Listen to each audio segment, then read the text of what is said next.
Hey,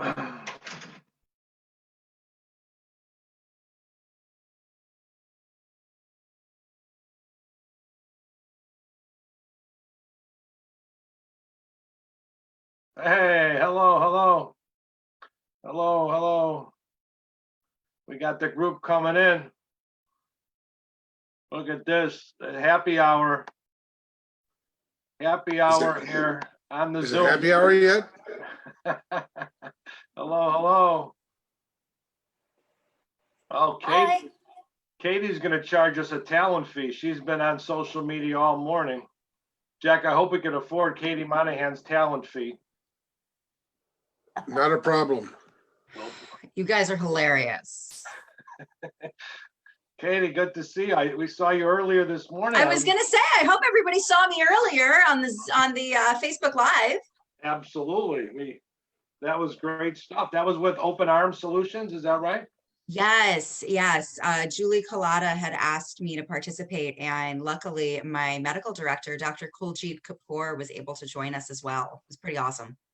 That's awesome. And again, I think that just again speaks to the idea of staying connected and utilizing the social media and the Zoom in a purposeful manner. And it's great. It's great that you're doing that, Katie. And it's great that we have the opportunity to do it. So we thank Open Arms Solutions for giving you that platform today. So yeah, no, they have a great program that they're using, which was it was awesome to make things so much easier. But it was weird. I didn't realize that it wasn't going to be a Zoom, so I didn't have my fancy transitions background. Well, now you have it. Now I do. Yes, thank you for that. So yes. By the way, Jack, we missed you at the COC board meeting. Yes, our whole computer, internet, everything was down and I couldn't get on anything. It Well, you happened. were very much missed. And it didn't come up until last night, like at 10 o'clock. Oh, I'm so sorry. That's unfortunate. So I got no emails, nothing went out. I just had like 6 people I said happy birthday to that their birthday was yesterday. And it just went through because it was totally crazy. Wow. Well, glad that you're back among the technologically advanced. Yes, thank you very much. Your grandson now can help you with that, Jack. I hope so. Probably a lot better than I can. Hey, there's a familiar face. I thought Tessa was going to surprise us, but it's our good friend Wild Bill. I don't know. I must be using her account. And if I try and go figure it out, I'll miss the whole meeting. So I'm Tessa today. That's good. Welcome, everyone. I see Crystal joining us. Crystal, this is the open-ended, warm, introduction that we have here on Zoom at noon. So we don't keep it too formal. So hopefully you're okay with that and you can roll with the casual nature of Zoom at noon. That's fine. That's great. Dr. Crystal Culler, am I saying that right, Crystal? Doctor? Yeah. So Doctor, can you take a second to share with us a little bit, our colleagues here, what you're involved with specifically with brain health, and talk a little bit about that for a second. Oh, sure. So my name's Crystal. I'm in Northeast Ohio area, and I run a virtual brain health center. So our goal is to provide purpose for brain health optimization. So I view us as a hub where we bring in experts from different areas all around brain health and aim to deliver wellness programs for people in the community, those living with memory loss, their carers, as well as providers. And so we're open to types of collaborations with anyone that can utilize our services and looking at how that will unfold. And that was my background, was from working in long-term care spectrum, like a CCRC, so all across the continuity of care, as well as adult day programming as well. So you definitely bring an interesting perspective and background to the Zoom at noon. So we welcome you, and talk a little bit about brain health today. And we don't want to keep all the jokes aside, and but a lot of serious things happening in our world today. The brain health. I mean, it's more important now than ever. Yes, and so that is another thing we do offer. We offer, I think it came on the light on the thing, we do free memory screenings for individuals to try to help raise awareness and to that important issue. So despite what you saw on the news, it is typically covered through an annual Medicare wellness visit, but anyone can do brain health checkups. We've done them in the community. We've seen 20 and 30-year-olds getting memory screenings, not being part of, discharge from military service or just wanting to know. It's never too early to get a baseline memory screening. So we offer those free of charge. We're a memory screening site with Alzheimer's Foundation of America. So we welcome those for anybody at any time. And then we also provide resources for people that want to know any aspect of brain health, because there's a lot of misinformation out there. So we like to guide people to those reliable resources and then help get them to the providers for any types of services that they're looking for. And we do that free of charge as well. And so I think great. now is definitely a time where it is on a spotlight, and anyone can do some things to try to help their self-care of their brain would be great. And people seem to be reaching out right now as well. I'm guessing your phone lines are off the hook with, again, everything that's going on. And everyone, please feel free to jump in here if you have questions for Dr. Culler. But I got a quickie, Jeff. go ahead. Is that similar to what we would call a mini mental? Or is that something different? Yeah, it's even shorter than the mini mental. So we're doing the MOCA before, but clearly not the one that's been advertised, not that version. But they do some other ones like the brief Alzheimer's screen and one that's like a clock draw, and some other ones that we can at least do virtually. Mm-hmm. Interesting.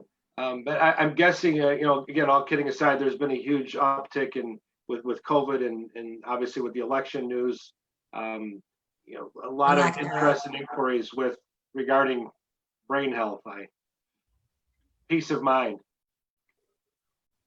That there has been. I bet. Well, good. Well, thank you we enjoy you, joining us, and thank you for being part of the Zoom at noon. Thank you for the invitation.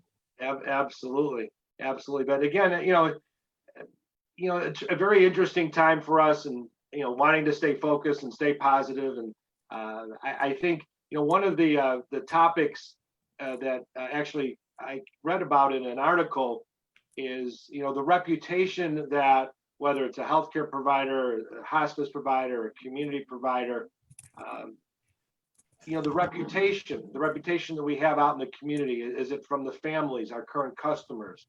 Is it from a third-party referral source? And then, just the word on the street. Katie had an interesting spin on it yesterday when we were talking about this. The folks that are in our buildings and utilizing our services every day, they often could be either our best advocates or maybe the advocates that aren't going to be in our favor. Anyone have any thoughts on, how we can always do our best to maintain, positive word on the mouth, word on the street regarding everything that we're doing, the different spaces that we represent? I think, Jeff, we probably should give them a little bit more context. We discussed the fact, for those of you that know that I recently got married, my husband is a firefighter and a paramedic. So he works in a community that there are a number of senior living buildings. And there are reputations for these senior living buildings as to which staff understands what to do when they call the paramedics, which staff is calling the paramedics so that they don't have to do their job, which staff is calling the paramedics and taking, the individual to the hospital more frequently than other communities that are better able to go ahead and manage the medical and health needs of their residents in the communities. And it got us sort of thinking about, well, so we certainly think that, on the front end, as most of us work in the marketing department, in the marketing field, we want to present our buildings and our communities and our businesses, with our best foot forward. But what's going on in the back door of our communities? And what are we doing to stay on top of that so that we can either reduce the backdoor exit Or what can we do in the service recovery mindset so that we can go ahead and maintain positive reputations for our organizations? Yeah, it's so important because, the paramedic that's in your building more times than not, and that word spreads. They go back to the hospital and they say, boy, that XYZ community, they keep calling 911. What's going on? Can't they control some of the outcomes that they should be presenting in the community instead of going to the hospital? Is that kind of what you're alluding to there, Katie? Exactly. The question of why do we have individuals who are, living in situations that obviously aren't appropriate for them? Individuals that are almost, two-person assists still living in independent living. And what are we doing to provide the resources for them to either keep them safe in their current environment or help them move to the next level of care so that they can be safe? Lori, through your work at Shop Talk 2020, I know you do obviously a lot of consulting on the sales and marketing front. When you talk to a community, Lori, that might be struggling with occupancy or that backdoor seepage, how much do you talk about what Katie is talking about in terms of your reputation out in the clinical field?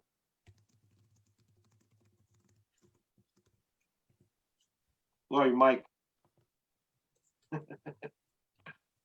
We do get a sense of that as we do our competitive evaluations across the community. I think the key is really having that counselor, the sales counselor, really dig in, and what we counsel them on is to make sure that they're asking those deep questions. And yet we also had a situation where someone was thinking that they needed an assist when in fact they really didn't. So a little bit to your other point, Katie, sort of trying to upsell into a higher level of service. I think it works both ways. I think the real key is the discovery questions and understanding what's really going on. So we see it both ways, Jeff. Yeah. And just a follow-up on that question, Lori, when you're helping communities find their wins and their losses and identifying maybe ways, best practices that they could do things differently or better, do you talk specifically about, in winning over a new resident, a new customer, that reputation is so important?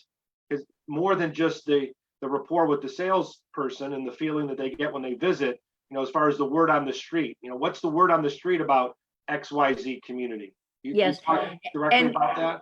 And Jeff, and to your point, we work to customize the evaluations because some of our clients really want to find that out even more deeply and find out other things about what's being said on the street about them from other places. So, we dig a little bit deeper depending on what it is that they're trying to find out, because there may be a specific, it may be for something just as Katie was mentioning, are they trying to upsell too much or not enough? And so that's where we go in and really help them to customize what is it that you're really trying to dig in and find out, and where have they had issues, where have they had questions, where do they find they're losing that resident to somewhere else, and why are they losing it there? That's what we try to dig in and really ask them, why is it that you chose somewhere else? And that's very interesting. Dolly and Bill and Pam, you're in the community, and Susan as well. Talk about how, you go about in terms of trying to manage, your reputation out on the street in terms of, what's the clinical reputation? Do you talk about that a little bit? Well, as memory programs director here at BACOA, a big part of my job is supporting caregivers and people living with dementia. And with our adult day program, my two support groups, our memory cafe. So I think it's important for all of us in the field to just continue learning and keeping on top of best practices in dementia education. Over COVID, I during that time when everything was Zoom. I earned another dementia certification, and then the training of our adult day program volunteers. It all comes down to the people that are really have all that hands-on care. They need to understand about communication, about how to approach someone living with, with dementia, and treating them with respect, and, engaging them with appropriate activities. And yesterday we had our adult day program, and one of the gentlemen in the program lives in a community, and we were talking about finding our voice and communicating how we feel. And he said that a caregiver in his community goes, sometimes I feel like they just don't get it. Like they talk to me like in this patronizing tone of voice. And I'm thinking to myself, well, what kind of training is that community giving their staff? That's how that person feels living in that community. That's one person. But I think training and education is so important. And Susan Heyman, I know you like to listen more than talk on Zoom at Noon, but I am going to call on you because you are, representing the third party referral network with the work that you do. So my question to you is, yes, families ask about location, and are they also asking about, well, what's the reputation of that community? Can you tell me more? Can you speak to that a little bit in regards to the families that you've talked to and you're consulting? Are they asking about the reputation of a certain building?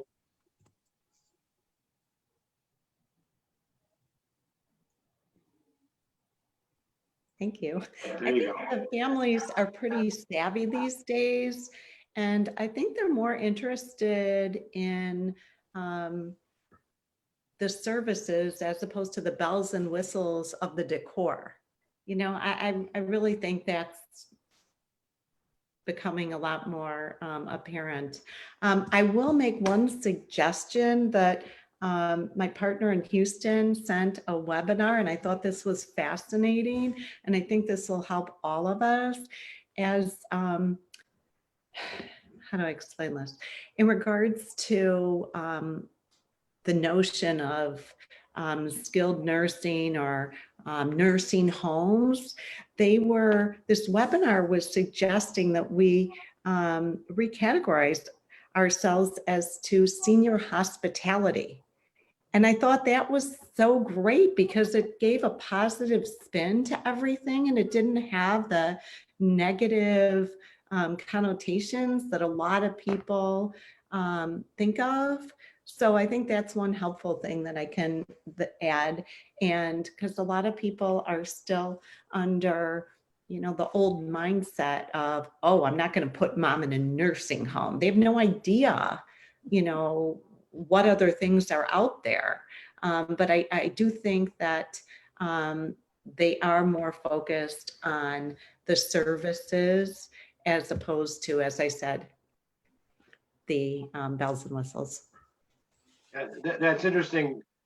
Susan, over at Belmont, can you follow up on that?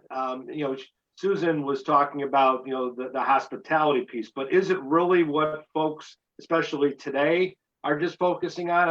Or are you seeing still that focus on, yeah, your place is nice and 3 meals a day are great, but can you take care of my mom or dad? Can you meet the needs of my loved one?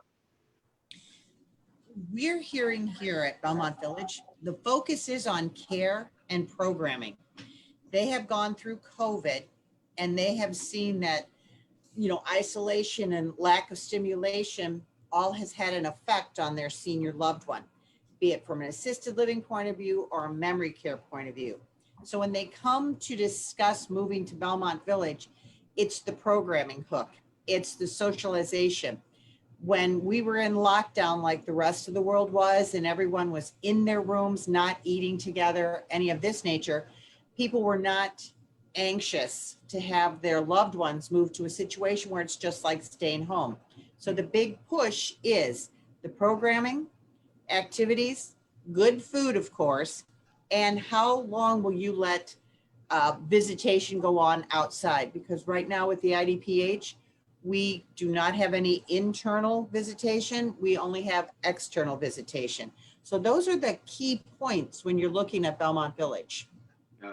And Sam, you coming from the community now into the home health space, are you hearing from families that maybe would consider the community because of the hospitality that Susan was talking about, Susan Heyman was talking about, but now the focus is on, yes, I want my mom or dad to have some activity and purpose, but I want to make sure that their care, their health needs are being met, and the focus is just more on what you offer in the home, which is more care focused and a little bit less of that hospitality?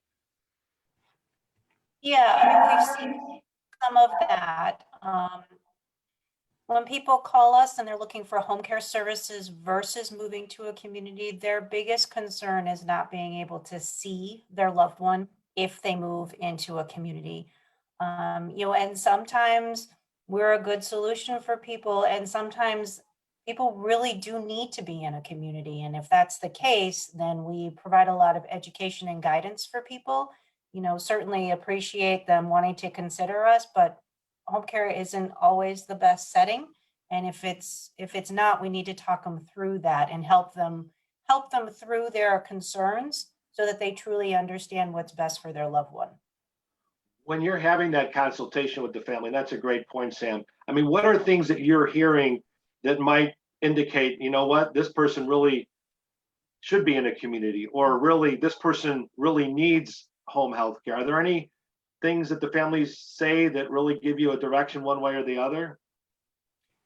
Well, if the socialization piece, keeping somebody active and keeping somebody engaged, our caregivers can do that, but you're still in a one-on-one situation. And that has some limitations to it. So we see it more with folks who have some form of dementia, depending upon where they are in that process. If they're at that point where they really need to be stimulated, throughout the day by multiple people, then a community setting may be a better option for them versus that one-on-one. Yeah, exactly. Pam over at the Garlands, hello, happy Zoom at noon to you. Thanks for joining us. Pam, what are you hearing from families now as they go through your campus and are vetting the option of maybe working with a company like Sam and keeping mom or dad at home, or as opposed to joining, what all you offer over there at the beautiful Garlands? Can you share a little bit of what you're hearing in your conversations? A lot of families have tried the at-home thing and have decided, no, it's not working anymore. And so I am getting quite a few phone calls this month. Kind of surprised at how many, honestly. So that's good. That's definitely a good thing. But it is, frustrating.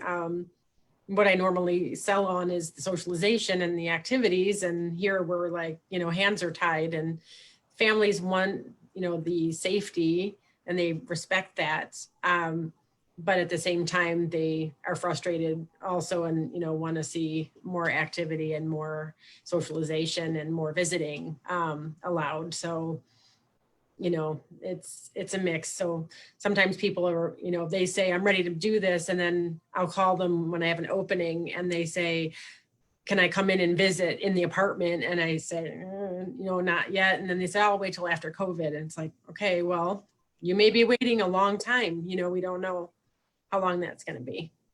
And I'm guessing Selena, Bill, and Dolly, you hear a similar sentiment with families that you're working with? Yeah, we here over at Northbrook, families, I have certainly a number of families that are absolutely going to wait till after COVID, until something, of course, an emergency happens, and then they aren't going to wait until after COVID. So, Jeff, all of you guys know, the family thinks like nothing will happen to their loved one. And so we all meet with them and talk with them, virtually, of course. And, but then that, I had one guy last week, actually, he, his wife's a wanderer, and we're all memory care for any of you that may not know our building. She was wandering out of his apartment, and in the city. And anyway, they found her, but she was fine now because they found her. So they weren't going to do anything. So that's the kind of thing we face. They have an emergency, and then it's like it's a cycle, like a cycle of they're hoping it's going to get better. And I get it. I'm right in that cycle in my other life. So I get it. But anyway, his wife left again, and now she is in our community. So it's that emergency, and they're lucky nothing happens. So it's kind of a delicate conversation because you don't want to, I don't know, Susan and whoever else is in memory care, Sam, and when that family has, as the community relations person, that they're in far deeper issues than they're willing to see. And that emergency is going to happen. And sometimes I'll have that really uncomfortable conversation about, like, I'll actually say, so you're fine with them driving? And it's really hard to say that to somebody. And I've only done that like really directly a couple times because I was really scared for them. They're all, so we're getting people that really need help right now at home. So that's kind of what we're getting, people that are in crisis situations for the most part. And, but to the point of activity, Susan, yeah, that's what we talk. You talk about your programming. We talk about our activities, and you know what? It's nice. You see the residents really happy because they have memory loss. They don't quite understand everything. Some understand more things than others, but they're really enjoying their day. And they've got a team of people around them. So they've got the caregivers, they've got the culinary department, they've got lots of activities going on. It's nice. I want to be there sometimes, like, okay, this is fun. Okay, do I have to work? So it's nice, but it's the piece about they can't visit. I get it. We do the best we can with that, but that's never easy, the visitation. So, and Susan Heyman, your point about the nursing home, that's so true. So many people come in and they say, well, my mother said she never wanted to go to a nursing home. Well, because they were nursing homes. They're not nursing homes anymore. They're beautiful communities, but a lot of people think of them as a nursing home. Right, they have to be rebranded. Right. So, but anyway, so that's my. Can I add on to Dolly? Absolutely. I like it when they walk in the front door and say, doesn't stink in here. Yeah. That's the old days of the nursing home. Right. But you also have to remember, what are the services that are being provided? Right. What you guys are doing in assisted living and memory care is, certainly, yes, you have a healthcare component to it. But for those individuals that need that level of care at the skilled level, there unfortunately are still, not everybody can be the Garlands. There are still plenty of SNFs out there that look like your grandmother's nursing home from 30 years ago that are terrifying. Yeah. Susan Heyman, yes, you have a comment. Thank you. Well, I have something to share. I know, Jeff, now you've got me talking. There you go. I'm very I opened your mic, Susan. I know. Sorry. Hold on. No, you're good. We can hear you. So I have something to share for everybody in communities that will help for activities. And I'm doing this for some, but can you guys see this? Yeah. So Yeah. speaking of activities, I don't know if you guys can see this okay, but this is something that I did. Ours like this week. Oh my goodness. Is that a turkey? Yeah, out of an apple with spice drops. So this is something that I have done with my daughter, who is now going to be 28 years old. We don't do it anymore, but since she was in preschool. So I'm doing this with some communities, and I wanted to share it so you guys can do it as well. And if you want to message me, I'll tell you, how to do it, but everybody loves it. And we would bring it for centerpieces, and I actually bought those spice drops now because in a couple of weeks they're going to be out of stock, but it's really fun. And I think, speaking of activities, it should appeal to all ranges from assisted to, memory care. Absolutely. Do you provide the gumdrops or what? Yeah. Yes. It's awesome, Susan. That's fantastic. That's When I great. could only see the top half, it Yeah, looked well, like a Susan, COVID could Up you shot. hold again. it up a little higher? Look at that. You see Okay, it? I could eat that for turkey dinner, the Can you whole see thing. it? That So looks it's fabulous. It's a Tootsie Pop as the head, a gummy for the gobble, All right. and then these are toothpicks with spice drops. Oh, I need a picture of that. That's awesome. Okay. That is a wonderful take on something to do with all those spice drops other than make gingerbread houses. There you Uh, go. There you go. I, I want to do it with my grandkids. That's awesome. Yeah, it's so fun. I'd And I like to think bring, that's the thing that we always forget. We there's so many things that we do with kids that why aren't we doing them with our seniors as well? Exactly. Right. Exactly. We still enjoy doing them. Why wouldn't someone in their 80s enjoy doing them? Right. absolutely. Selena Eddington joining us from Highland Park. Selena, give Guys. us a little update on what the buzz is over at Auberge in HP. Oh, sure. Well, we were the former Silverado, and I kind of came in on the upswing. So there was it was a rough transition from them to us.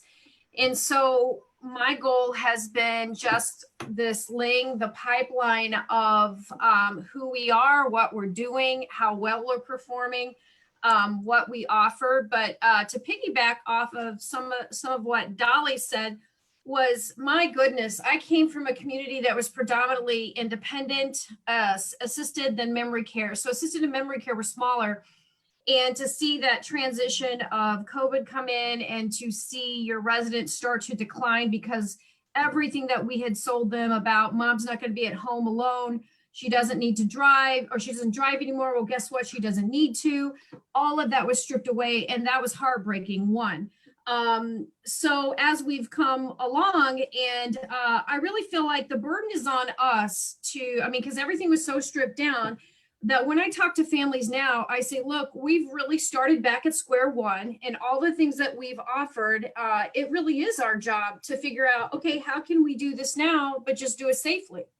And communicating that to them. But part of what Dolly said was having that hard conversation. Now being in all memory care, we are licensed for assisted as well, but I am stunned because I just did not have as many clients because we were predominantly independent. I'm stunned by how many families wait too long to bring their people in.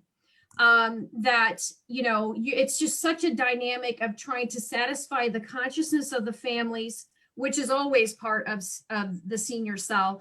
But that it's not good. I mean, yes, if somebody can stay home a little bit longer with the appropriate care, but what I find is that they could utilize so much here. There's so much under one roof that regardless of COVID, with the visiting doctors, the in-house therapy, the round-the-clock backup support for the resident, the social engagement, even if someone's memory impaired, people do make friends. And so it's just that's where I've really started to put that in my vernacular of speaking with a family. If it comes up, is that people wait too long.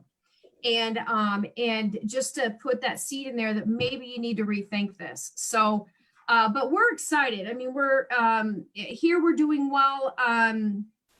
Got a lot of we just got probably about 12 great reviews from families and stuff that we just reached out to and said, hey, so that's what I'm doing. I'm trying to rebuild that platform of who we are now, but my goodness, it's been a real change to come over into just straight memory care side of things.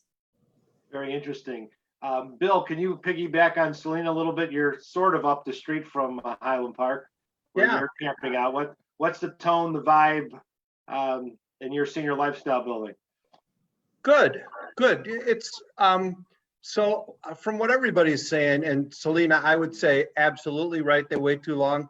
And with memory care, at least with me, half of that conversation also needs to be about the caregiver, whoever taking care of that person, because they always look exhausted to me. Always. Oh, they are. Yeah. So But I would say that right now, I feel like all of us on this call, need to stay confident and remember that we're good at what we do. And people are scared. And the people that come to us, we have to create that confidence that this is the right place. And whether it's now or down the road, they'll remember.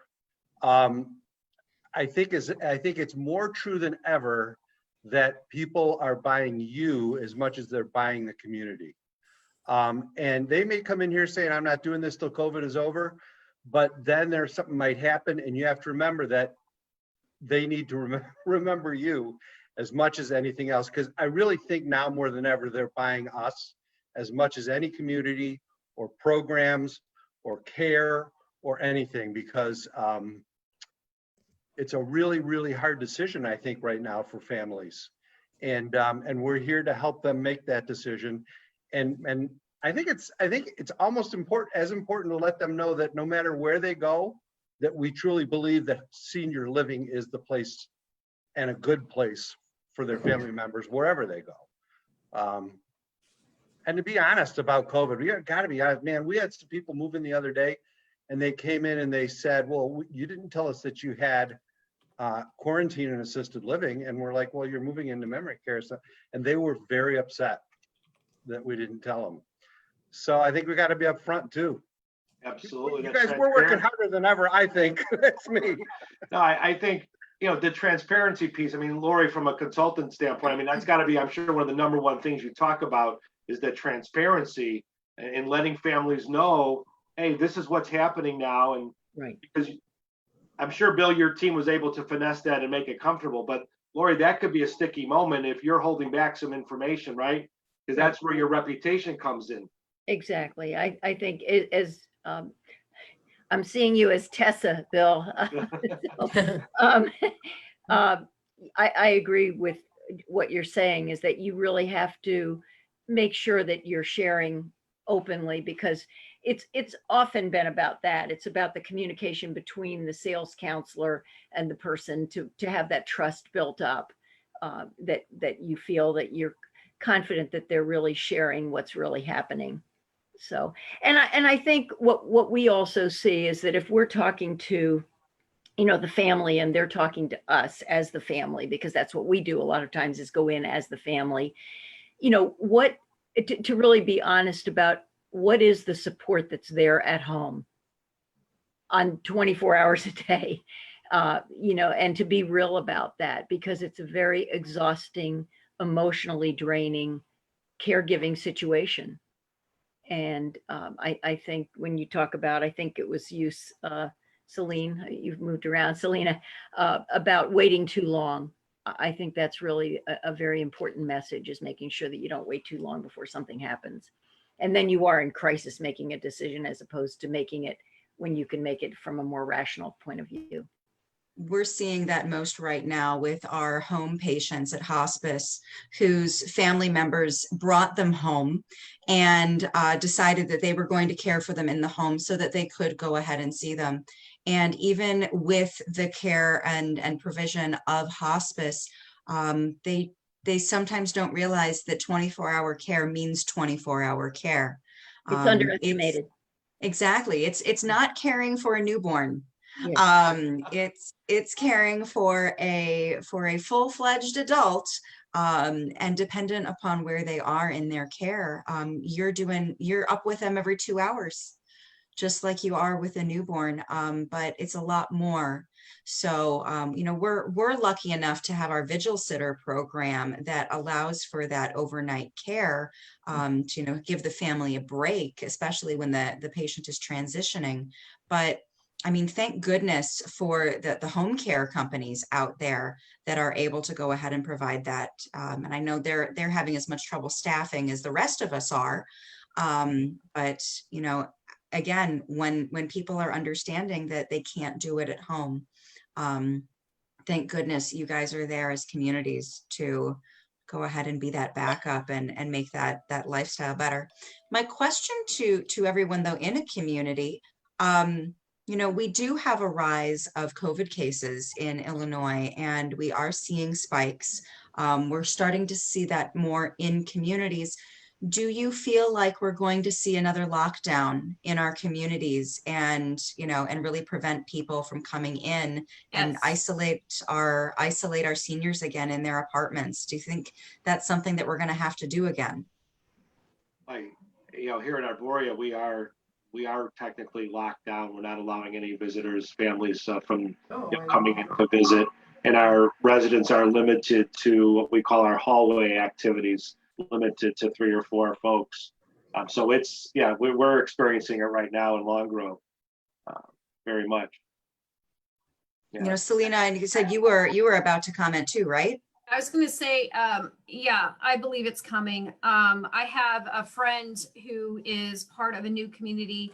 She's the ED over, gosh, I can't remember where it's at, but they are actually converting part of the building that they're building to have an outdoor entryway to a glass walled off area that's going to have like a restroom and a living room area that a family can come in and then still see their loved one. Like they've got the sprayer when you walk in, the UV. I was like, okay. And I think that's really going to fall upon us too, is being, and now we're going to be hitting a second round, is having every option, be it if it's Zoom at a certain point, window options. Is there a place in your community that you can bring a resident to that, can be cleaned and separated off where they can still see their loved ones, somehow be able to offer something for them, as before when it just came to a screeching halt and we were all scrambling. So I definitely think it's coming. And right now we're still able to do the outdoor garden visits. Gosh, on a 70-degree weather day in November, how fortunate are we? But once that weather changes, we're back to window visits and like the Zoom or Skype. Julia, I want to bring you into the conversation. You're hearing, a lot of information, a lot of insight, from the communities, and you're obviously on the other side, counseling and coaching the ownership management companies. What part of this information is resonating with you, and might it be a message back to the clients that you're working with? I think everyone is experiencing very similar situation. We are actually having a spike in Iowa as well. It's been crazy this week, but I don't know. I mean, I think a lot of people are experiencing the same thing. I'm just listening to everybody, and I can relate from a personal perspective with my father, God rest his soul, when he was alive. But we did the home health care, and that was hard. One of the hardest things I've ever had to deal with in my whole life. And then he was in and out of rehab facilities. So a lot of this resonates with me on a personal level.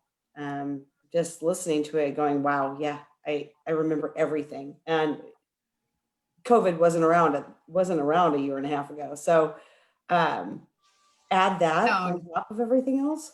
Holy cow, man.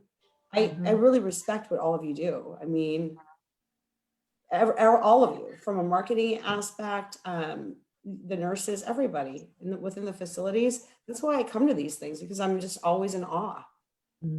Well, we're glad to have you. And for those of you that are meeting you for the first time, for those of us that are hearing, just tell everyone a little bit about what you do. And I am actually on the insurance broker side of things. So I actually handle employee benefits for employees. And my niche is senior living. So I actually work with all of you, not with the patients, to provide, from a cultural standpoint, try and provide you with the best benefits packages available to you. It's more of a consultative thing. We just want all of you to be happy where you are, and to be able to provide that consistent care to your residents, and to be able to make it a happy environment.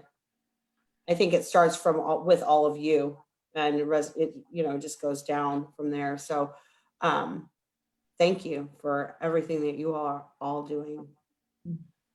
Lori, could I come back to you for a second and follow back on what Bill was talking about, how, it definitely is a journey right now, and the journey into the community may not happen next week simply because not the COVID, but really the holiday period. But as Bill said, with that relationship and you're treating that family with respect and empathy, that, you know, after the holidays, we get into that January, February, that move-in will actually, will happen. My question, Lori, is from your clients, from the owners, the operators, I'll say bean counters that are hiring you to troubleshoot their communities, are they sensitive to what Bill is talking about in that relationship? Or are they still, bottom line, show me the money? We have a lot of clients, Jeff, and I think we see both because, you know, the census is important, but I think most of them right now are realizing that you can't really push that. It has to be a decision that the family comes to on their own. So. Very good. I didn't mean to put you on the spot with a heavy question there, but I know you can handle it. And I think in reality, if you break it down, that's what, you know, when we're in the community and we're you know, understanding and holding the family's hands, as Bill said, and okay, it may not happen today, but it will happen. You know, how well does that resonate? The will happen. How well does that resonate with the folks that are just looking at the spreadsheet every night at 5 o'clock? Well, I think I think you're right in the terms too. You walk a bit of a tightrope in terms of, clearly we all want to do well with our census, but also to be able to express how we're protecting our residents. That's really kind of middle of the road right now, because you do not want, COVID can wipe out your building. So just as easily as somebody can get it at a store. So you're walking that tightrope to share with families, what precautions are you taking? Where are you at? I think Bill was saying earlier is, you know, maybe it wouldn't have come up that somebody was talking about, well, do you have anybody in quarantine in memory care? No, we have someone in assisted. It might not, the conversation just might not have gone that way, but their reaction, I can see how someone might react the way and that what they had to do with it. But agreed, we're walking a tightrope between selling safety and selling a lifestyle. And who thought that safety? So, I mean, clearly when you're dealing with seniors and senior communities, that safety is part of it. That's one of the cores of it. But now to throw COVID in on it, it's really up the game. Yeah, sure is. Well, again, in the spirit of time, I'm watching the clock. I tell everyone 45 minutes. I know I told Katie that, and she's got another appointment. So we want to, again, it's great to see everyone and swapping stories and insight and best practices. And good to see everyone. Have a wonderful weekend. The weather's great. Enjoy, and hopefully we'll see you next week. Thanks, Bye, Jeff. everybody. Have a good Thank you, Bye, Katie. Jeff. Bye, guys. Bye, everybody. Have a great weekend. Be safe. You too. Bye-bye.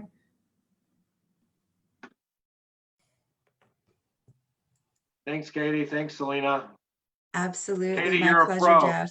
Selena, Hey, do thank know you Katie? so much. Katie, do you guys know each other? Yes, we know each other, and congratulations, Selena, on the new role. I'm sure that Auberge is very, very happy to have you there. Oh, you're on mute. Selena, you're on mute. Yeah, you know how many people in my life try to mute me? I'm telling you. I said, yes, I'm super excited to be here. And all my COC emails have been going to my personal email when I did the transition, and I cannot get it back. So I feel like I'm missing stuff in the shuffle. So I miss all your emails that you used to forward. Oh my goodness. Well, shoot me an email. You have my contact information now, Yep. and we will make sure to get you back on board with continuity of care. Very, Awesome. very happy to have you back with that. That's going to be wonderful. Awesome. I'll see you guys later. Thank you, Jeff. And we'll catch up too. Good to see you. We'll see you in HP. Okay. Okay. Bye. Bye. Katie, we should start some type of television network or station. What do you think? I think that's a great idea. The opportunity to go ahead and provide this kind of information to everybody, especially through a format so nice like Facebook Live, really means that people get to understand sort of the intricacies of this industry that is so confusing to so many people. So I think it's a great idea that maybe we can find a way to bring on some other individuals and ask them the hard hitting questions that everyone wants to know about right now. Absolutely. Well, where else are you going to be appearing today? Will you be on the Today Show later? or- No, there will be no Today Show appearances today. No, today I just have, I have a couple of other phone meetings and planning for next week, which is Nurse Practitioner Week. So we're going to be going ahead and highlighting some of our amazing nurse practitioners for our palliative programs. So we have some last minute planning sessions that we have to go ahead and be able to go ahead and And as you feature said, them we in are the on amazing- Facebook. Mhm.